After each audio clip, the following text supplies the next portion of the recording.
Hello, everybody. This is Rebecca Freedom, and this is episode number 62 of Heard Not Seen, produced by John Beethan. We've been doing this together for a while now, John. Rock and roll. And episode 62. Episode? Oh my God. We did it. 60. I mean, That's over 52 weeks, and generally there's 52 weeks in a year. So it means we've been doing this longer than a year. Yeah, we've been like pushing the machine, and there's been some lapses. There's been some time off, and but I will say that so far we have a catalog. Yeah, no kidding. Some rich shit. Yeah. Today, maybe it'll be rich. Maybe it'll be bullshit. Well, it's shit, but it's really good shit. It's good shit. It's good shit. So today's topic for all of you just hanging on the edges of your seat is beware of spiritual fuckboys. Subtitle, fake consciousness. Oh. Now, I was thinking about how to frame this because it's so easy as a woman to really sound whiny and victim-y. And I was like, it's my podcast. I'll whine if I want to. But what good does that do us, right? Really, like, interestingly enough, in the drama triangle between the perpetrator, the rescuer, and the victim, if you ask the question, who in those roles has the most power? The answer is the victim. And why would that be? That the victim would be the one in power. So the reason why is the perpetrator is focused on diminishing the victim, making someone diminished and turning them into the victim and directing their energy and focus towards that. The rescuer is also focused on saving the victim and different degrees of codependency coming out in all of these roles. Now, this is dicey to say that because certainly when your boundaries are violated, when you are emotionally, physically, or mentally abused or tortured, it doesn't feel like a powerful position to be the victim. But so many of us take that seat and we just bitch and complain and whine and say it's the government's fault, it's the illegal immigrants' fault, it's some marginalized group that is somehow taking our jobs, or in fact, it can just be pushed off as fake news. And in the same way, I'm going to start us with this analogy of saying, for so long in the political sphere, we've heard about how illegal immigrants, undocumented people in the United States, are ruining the fabric of our society. They're taking our jobs. Well, why is there such an influx of illegal, undocumented immigrants? It's because employers can exploit them, essentially.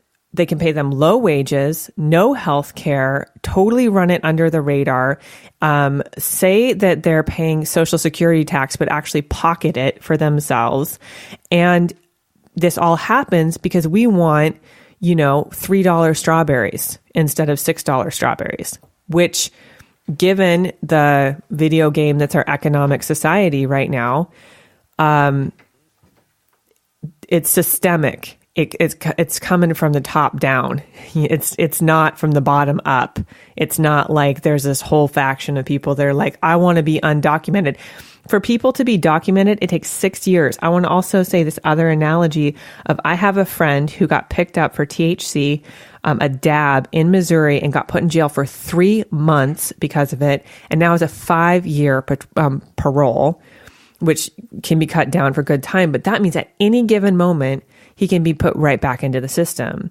So, and he came out and was looking for jobs, and he had jobs that he could have flown to and hired at that would have bettered his existence and bettered the reality that he's living in, where he's a new dad now, except for the fact that that would violate parole. So it keeps people in this oppressed cycle. And the reason I lay that foundation to say, we look And I'm gonna add one more onto this. Let's really like dial this down.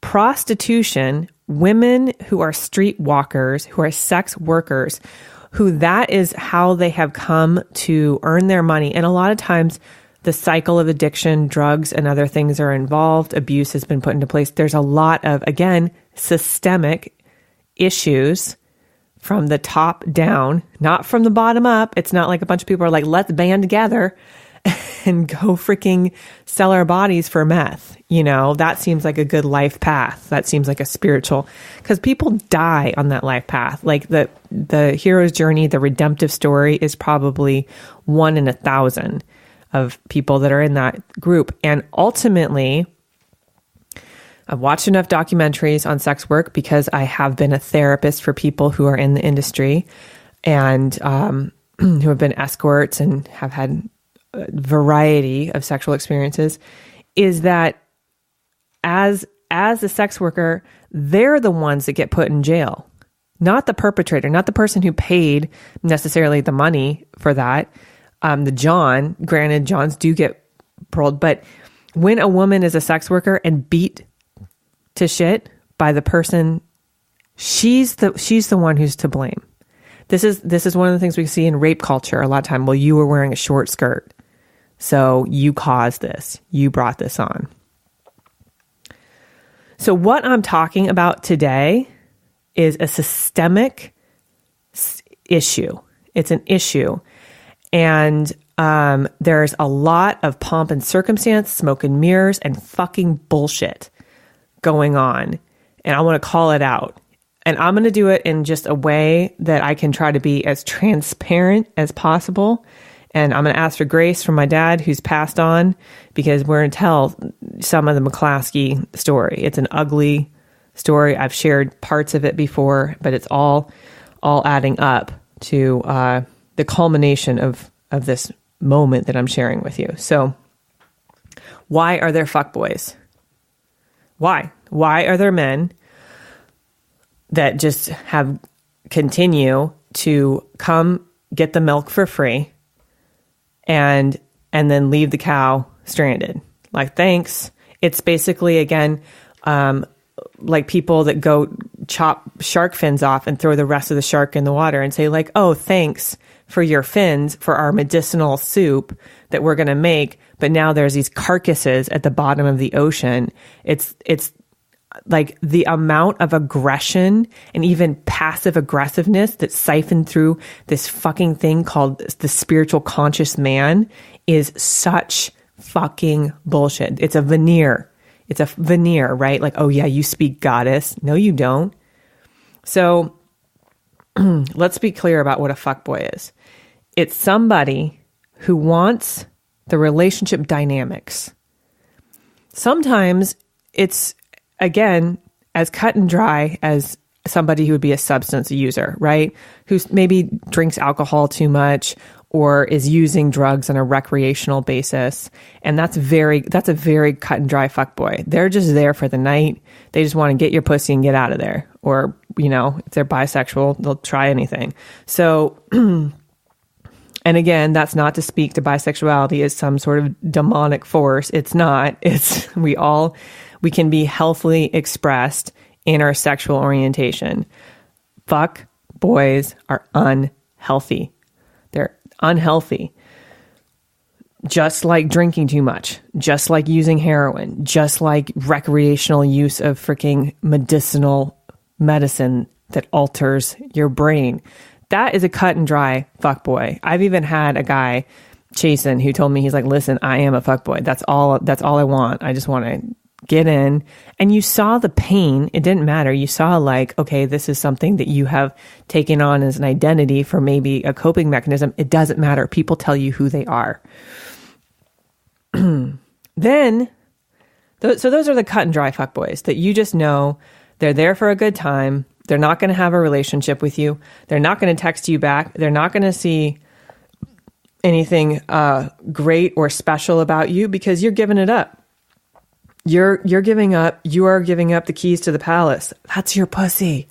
Pussy is magical. It's a magical thing. And, you know, if I may, Mine's like a fucking Ferrari. It knows how to stick shift.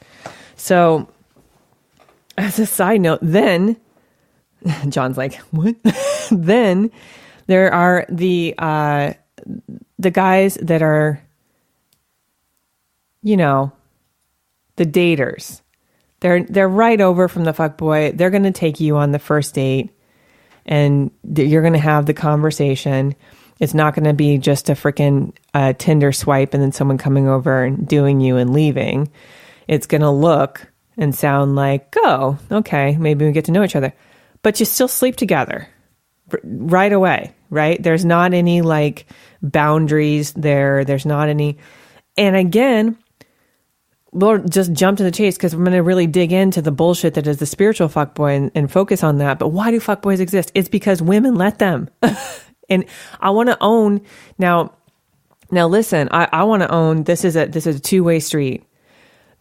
That our self-esteem issues, our collective self-esteem issues, the human condition that we are not worthy, good enough, we need validation from each other, the approval, the appraisal, whatever, that if I have this, then I'll be happy, the getting out of the moment to only live in the future or lament the past, that is a chronic issue that creates this wounding cycle, if you will, of just bullshit relationships, just bullshit relating. Like if you know and you live like you know that you are valuable,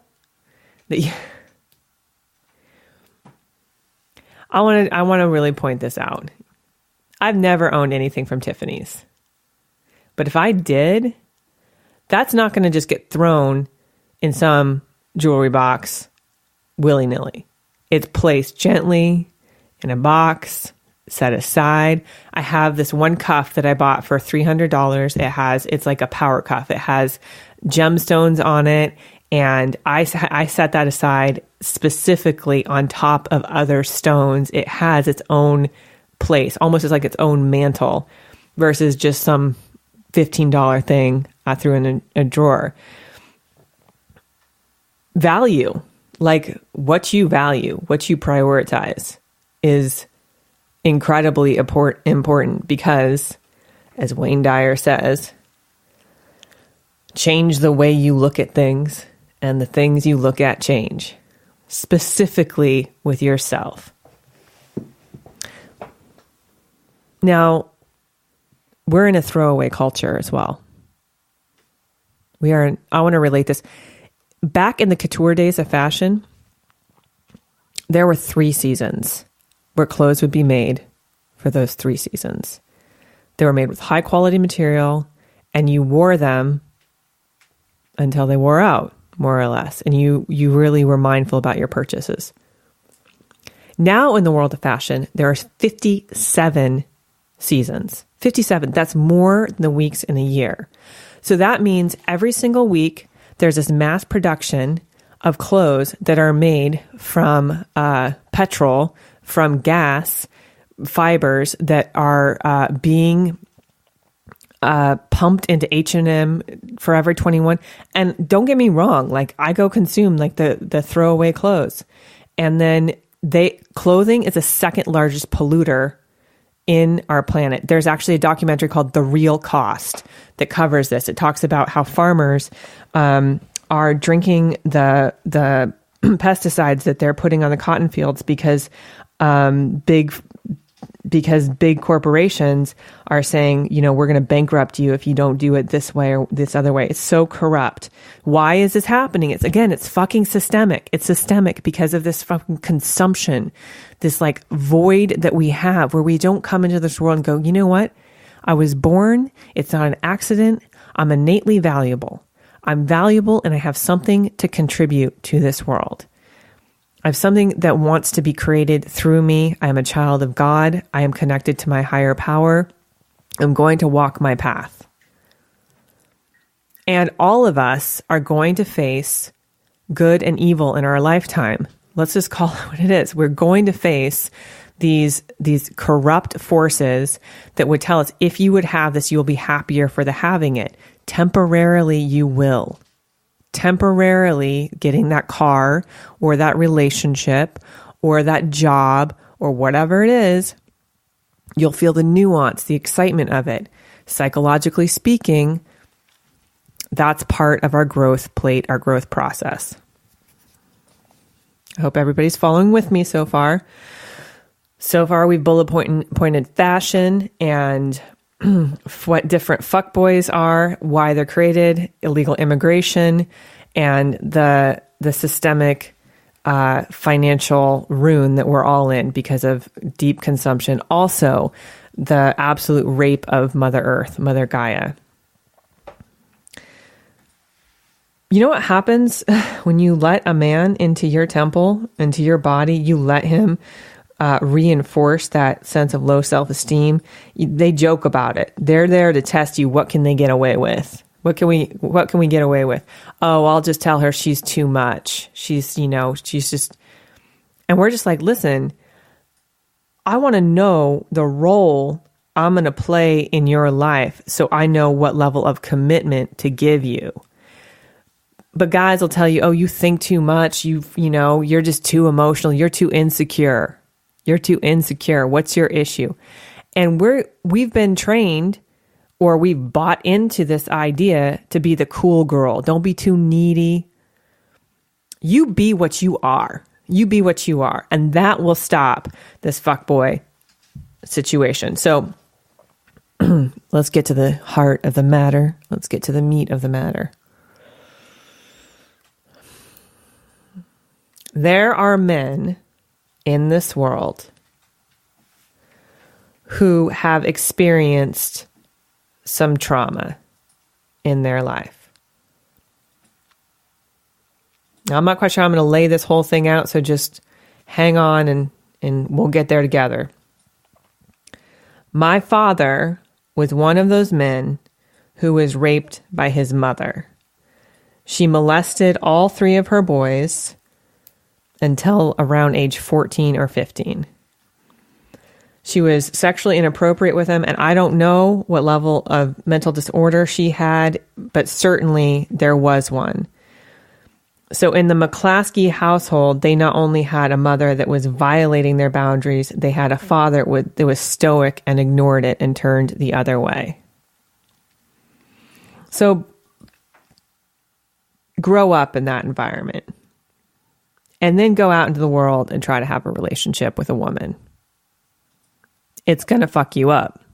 It's not going to be this healthy relationship, because I recently heard a quote. It's not so much that we need therapy. It's that we need to learn how to be human. We need to actually remember how to relate to each other. And so many of us think it's not progressive to have the man pursue the woman. Well, the aspect is we all have this interplay with each other. And Layla Martin, she is she teaches tantra and sexology and things like that. And I believe she went to Stanford. Got really good information on the masculine and feminine. Excuse me. So I'm going to invite you to dig into her stuff, going through the show notes, but essentially, she was like, there is not a rigid masculine. There's not a rigid feminine. There's a flow, because in the feminine, there's Kali, which is the destroyer, but also Vishnu, who, and the different, and Kuan Yin in the Buddha, who is the goddess of, the bodhisattva of compassion. So there's a range. With men, there's very aggressive men, but there's men that are protectors and providers. There's a range. There's not just a single set of characteristics, but the expression of those characteristics of that genre, like of the masculine and the feminine, the way that they're expressed, the essence of them is different. The male is generally penetrating, the female generally receptive. Penetrating can also mean cutting, and the female can be engulfing. There are shadow and light to both sides. We don't get that education come kindergarten. We get the birds and the bees talk. This part goes into this part, but don't let that part go into that part until you're married, until you have a commitment. And God, you know what? Even looking at that now, I was like, there is even if you want to take that and loosen it just a little and say, until there's a commitment, until that person has actually courted you and taken time to get to know you on a soul personal level versus just being like, let's bump uglies or beautiful. Let's bump beautiful. So the pain of boundaries violated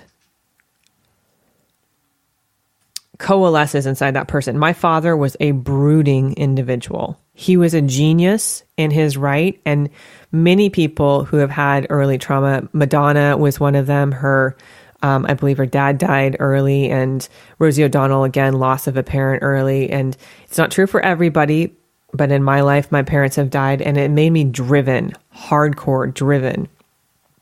Trauma, sometimes the human spirit, the proportion of resiliency is in direct relationship to the severity of the trauma.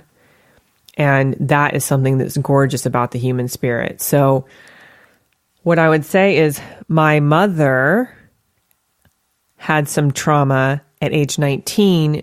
Her boyfriend at the time had epilepsy. They were riding on a motorcycle. He had a seizure, slammed into the wall, died. She slammed her head on the pavement and had to be in the hospital and relearn life, basically. So there is this very specific event that happens when two people who have had various degrees of trauma. She had, of course, physical trauma, which relates to emotional trauma. He had emotional trauma, come together in this thing called trauma bonding. Trauma bonding is a place where you feel understood or gotten at this sort of wounded level, this vibrational, I'm okay if you're okay. At least we have each other. And listen, from those ashes, certainly phoenixes can rise. Absolutely. But that's not what happened in my parents' relationship. My dad left her, went down to do a bunch of drugs. She got with this guy named Roy and cheated on each other. They cheated on each other, and it was just this tumultuous relationship. They stayed together because they were doing drugs together, so they were co-signing for each other's addictions early in their 20s. Then they found Jesus in their 30s, and it made sense to be a woman of faith and to stick with a relationship where boundaries are being violated repetitively, because my dad was off freaking cheating. Even if he was a man of the cloth or man of God, he wasn't a Catholic, he was a Pentecostal. It was a shit show. It was a trauma bonded shit show of a relationship that has very much had an impact on how I show up in the world. And my level of awareness around what being treated right is and what being taken advantage is. So my mother, she sat very almost comfortably in the martyr role. I'm doing this. I'm staying for righteous reasons because this is what God would have me do. Can I judge her for that? No, I can't. We all make our bed and lie in it. But my dad was a fuckboy. If you want to just call it what it is, he was a chiropractor and he had a lot of beautiful women that would hit on him, and sometimes he'd go for them to the degree, and I've shared this before, he brought his mistress to my 8th grade graduation with my mother there, and she gave me a freaking journal.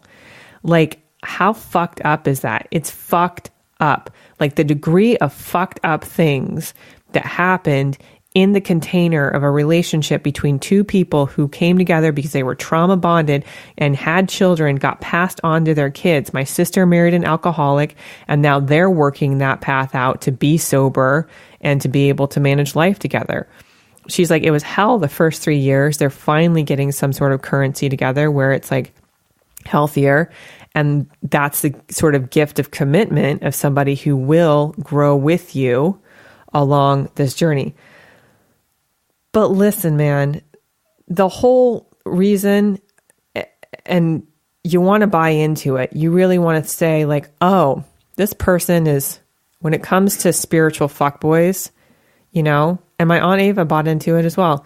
She shared with me that she's like, well, the guy that I dated was a devout Hare Krishna. And I thought, great, cool. Like, he's got this spiritual path and this devotion, but he was abusive as fuck, verbally, physically, emotionally, just, and I think that is the veneer that I'm talking about. is right behind this chronic self-development that you think, oh, good, they're working on themselves, is this seething trauma that's not actually getting touched. It's just this freaking, it's like watching a horse lunge, just running around the round pin circles, just running circles around this thing. And for me, the thing that touched it was the 12 steps. I am powerless over my addiction. Step 1, I'm fucked. I'm fucked unless I surrender this to a higher power, because humans are infinitely disappointing. They're infinitely disappointing. We're flawed by nature. We're here, and again, put it through whatever filter, through sin, through the karmic wheel, to learn and grow together. But and this is a little controversial to say. If you, and I know this now, you think you're doing the right thing. When someone comes to you, maybe they have like a meditation practice, they've gone to workshops, and you look and it looks really good. Like, oh yeah, that is spirituality in practice, right? They're the new conscious man. You're still running the same game. Girl, I knew you in a past life. I feel so connected to you. That is trauma bonding. You feel connected from one fucking trauma to the another. So what I want to say, and this is two ways, women, that you filter it out, absolutely, between a fuckboy who has some sort of veneer, the I got money veneer. Ooh, I'm going to take care of you, girl. I'm going to fly you places. Why would I want to travel with you? I don't even like you. You know, that's escorting or sugaring for, you know, the modern girl who is pretending she's not an escort, but is. And that's a tale as old as time, men exploiting women. You know, you're not some like conscious guy because you're like, I'm in an open relationship. I'm like, yeah, you and freaking Pharaoh. You know, good for you with your freaking evolution in your mind. Come on, get with the program. To the point, the things that you do, don't give it up, women. Do not. The filter stops at your belt buckle or your skirt zipper. Seriously, and I know it's old school to say, do not have sex with somebody who has not taken the time to get to know you, period. Who is not interested in your brain, in your opinion, in refining himself to be better by being around you. That in the Bible it says, a man who takes a wife gains favor with God. A wife is a good thing. She's a good thing. She's going to be, I mean, the natural essence of women is to be editing, because guess what? We can see the bigger picture. Men, they say women's brains are like spaghetti. Men's brains are like waffles. There's compartments in men's brains and they can do something really well. Women, we connect everything all the time and we don't ever have to understand each other. We can use that energy to grow and be better, to balance each other out. Unfortunately, because my brain lost it, I don't remember the second thing when it comes to fuckboys, but I do know, oh, yes, I do. This is a controversial thing. I think, you know, someone comes to you and they say, you know, I was molested as a kid, or I was really beat by my father, or my dad left me. You got to know when that's beyond your pay grade. And I want to tell you something. If they tell you that within the first month of knowing them or the first week of knowing them, that's not somebody who wants to date you. They want you as their therapist. They want you as their mommy. They want you as your they want the comfort and the friendship. And you think, I'm doing right by this person by being compassionate and showing up for them. No, you are not. You set that boundary where you're like, you need to go fix that. You handle that. Don't bring that to my doorstep. That's not, and this is something I have learned the hard way because I am naturally a therapist and lines have gotten blurred several times over in relationships where I'm like, I'm doing them a favor. I'm in that person they can come to. That's my value. Breaking in here. Mm-hmm. So the best thing I know in a situation like that is I just go send them to a therapist to go get fixed. Now here's the and I tell them that. Yeah. I say, you know what? I'm not doing this with you. It's not how I want to relate with you. So you need to, find somebody. I have some great resources, and I'm not attached to it, the outcome, but I'm not doing this with you. To that point, because this happened, I even had that situation happen, and I said to the person, here's somebody I know that is a specific trauma-related therapist who has incredible results, and there was complete pushback. Oh, I've heard bad things. Her Yelp review ain't all that, whatever. And I was just like, I almost dropped the N-bomb. This kid does not want to actually look at that. And so why do you go forward with it? There's this internal thing again where because it's like almost what I'm learning is a boundary around it. Because you, as a person who's experienced trauma, you're like, I don't want to be the asshole who doesn't offer the empathy, right? I don't want to be. And I had this from the get-go from the last relationship where I was all like, no, you have a thing, an issue. I don't want to deal with it. And by the way, I'm fierce, like get off me. And then there was this response that came back that was like, well, I totally get if we're not in alignment, but I just want you to know it really hurt my feelings.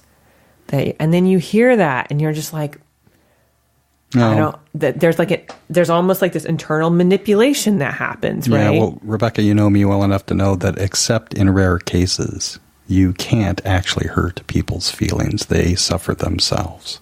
John, say it again for all the people listening, because that is church. I said you can't, except in rare occasions where there's some sort of physical abuse usually, is that you can't really hurt someone's feelings. It's that people suffer themselves by what goes on in their head usually. So, yeah. I mean, you could tell me anything you want, and I don't take it personal. So isn't there a book called something called the Four Agreements? Yeah, that book. Maybe look into it. And that took a while, meaning several years for me to get to that place, but I just don't take it personally. So, well, here's to the other point that I just want to say is victims are violent. If someone tells you they've been victimized, expect to be victimized by them. Expect it. Don't think that all of a sudden you can love them to heal. Hell fucking no. That is a waste of time. It's a waste of time. My mother wasted her life on a fucked up man. Period. Had kids with him. Suffered his affairs, and you think, oh, relationship is suffering. It's hot. No, it is not. It's a partnership. It's with God in the center of that partnership where you're growing in purpose towards what he has called you towards. And that means he will have called you towards this relationship. It's not something that you forced and decided, oh, I'm 42, it's time. Or I'm 32, it's time to have babies now. And then you get with somebody and they abuse you and you put up with it because you think, well, I married them. It's long suffering. Abs fucking no. Okay. So this is almost beyond just fake consciousness, beyond spiritual fuckboys. This is about the level of abuse when we don't choose for us and we don't relate to our higher power. I am powerless over this. Step one of freaking the 12 steps. Like, it's not just this cute little thing, and it's not something, and the foundation of Breakup Rehab, the book I wrote, is built on the inspiration of the 12 steps. I built it on the principles of forgive and let go, of having personal integrity, of following your purpose and your path. And I recently wrote on my website, as I'm starting to transform and really integrate this part of me that's like the most grounded sentence I can say for myself about who I truly be is I'm a witch. I'm a witch. That means a woman of sovereignty. You know, just look at that. That's a whole other thing. But I want to say that I wrote on my website recently, I'm not interested in your past. I'm interested in your path. In your path. What are you walking here? What are you doing? What are you, and the things that we suffer, we don't need to suffer. The cage of our own making because someone told us this is what a relationship is. This is where you buy. Boo-boo, you have boundaries. And the only reason fuckboys exist is because sluts exist. Because we just give it up and put out because we're lonely, because we're scared, because we had some trauma in our life and we need somebody else to get it. Why would you want a relationship where you're suffering and soaking in trauma? That's what trauma bonding is. You say no. Someone comes to your doorstep and they tell you, I was abused, I was beat, I was whatever. Expect that to happen to you. Whether it's male or female, that is what's going to be replicated, duplicated. And then it's going to be sometimes pushed through this thing that we think, oh, you know what?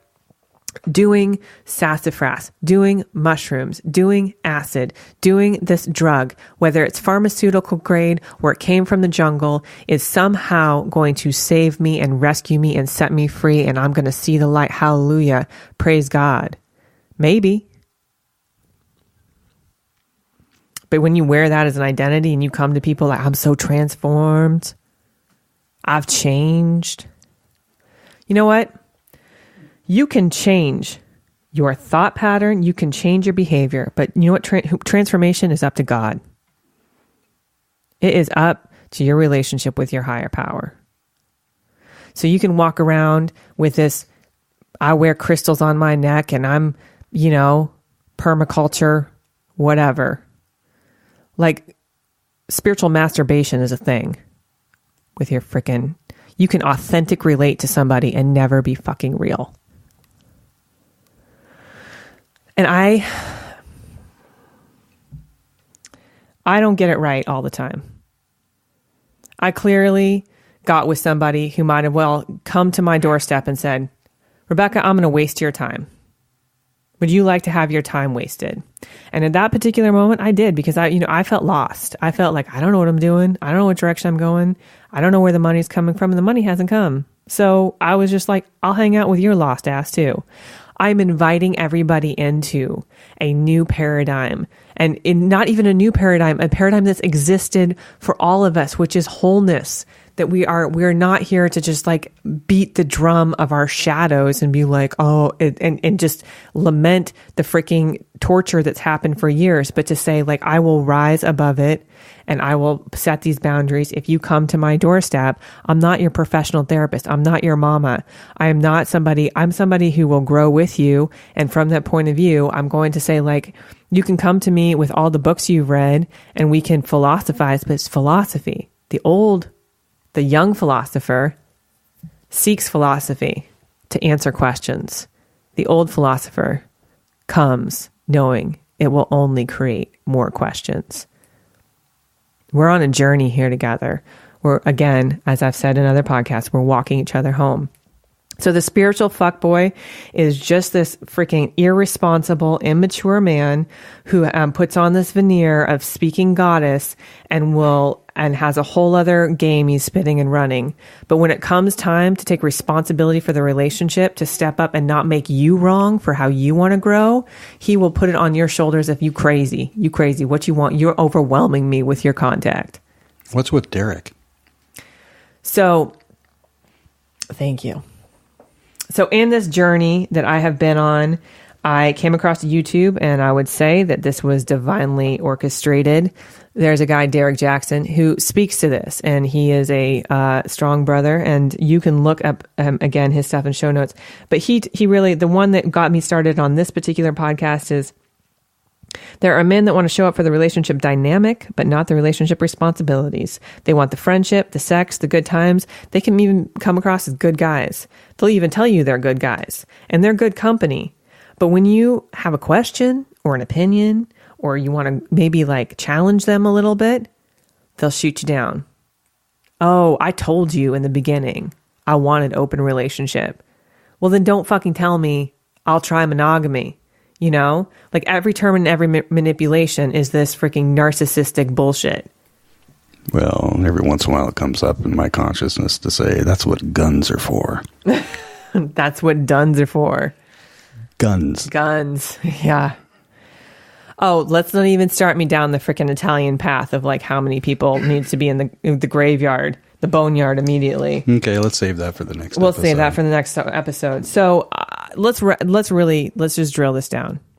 You are responsible for you. You are responsible for setting your clean and strong boundaries and to know when a man is grown. And fuckboys are whatever veneer they put on, the financial or whatever, they're going to try to test you. They're going to try to come in. And this is coming from Derrick Jaxn too. I'm just handing down the message. They're going to try to come in and test you and see where your weak spot is. But if you have a man come to you and he starts telling you your sad sack story, he's got a damsel in distress story, you are not his savior. And if he won't go get that looked at, taken care of, he's driving a car with a bad transmission and he's going to run you off the road and he will waste your fucking time. And listen, not only will he waste your time, you're going to be so wrapped up in the illusion, the lies, the smoke and mirrors, that a man who is actually concerned about your well-being, who actually wants to grow with you, won't have a chance because you're too distracted with this fucking fake consciousness, spiritual fuckboy. Now, this is a conversation to be had, to be stretched out, and to be talked about. That in our lives, the one thing that would change all this is learning healthy boundaries. The Bible says, let your yeses be yeses and your no's be no. And Jack Johnson says, maybe pretty much always means no. If you have a guy show up in your life that's a maybe, he's a fuck boy. I don't care how many freaking white robes or ceremonies he goes to.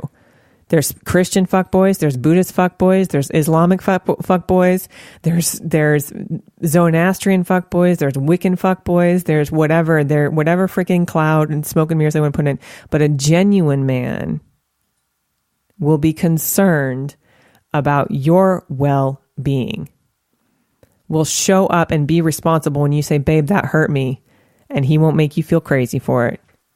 Well, Rebecca, you did say in a couple episodes ago, and I confer, that it's really simple. You just say, no sex for 2 months. You don't get to touch. No pass to the palace. Yeah. So then, as a friend of mine says, great therapist, actually, it's like there's 3 stages, right? So there's dating, relating, and mating. Mm-hmm. Does that make sense to you? What I'm saying is, again, the systemic effect of self-esteem that is driving us into this like hurried rush to give our bodies, which our bodies are our lifelong loves, to somebody who is not going to cherish it, is just creating the perpetuation of trauma. Okay?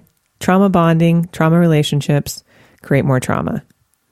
You can do better. Set your boundaries. I don't care how long you need to be single for and who you need to work with to be able to get right with God, get right with your higher power. And then that relationship that is going to grow you, not just leave you with a lesson and leave you in the lurch, will show up. We could be here all day with this subject because it's systemic, it's the top down, it's the brutal masculine, it's the freaking submitting feminine, and it's all of those things and none of those things. Everything is the opposite of what it appears to be. Nothing is the opposite of what it appears to be. So with that, kids, I would say, set your boundaries. If you're having a hard time with that, if you don't even know what the fuck boundaries are and you just are the rescuer, the perpetrator, or the victim, you're caught in that drama triangle. Let's break free from that trauma and drama and bullshit. Reach out to me at RebeccaFreedom.com. I offer psychic readings, energy clearings, and some serious depth work, path work therapy. Also, dive into the show notes, get the good that's there, and really encourage you to mine the depths. Leave comments and reach out to me again if this really landed for you or if you have anything you want to share about this topic today. This is Rebecca Freedom. Be set free.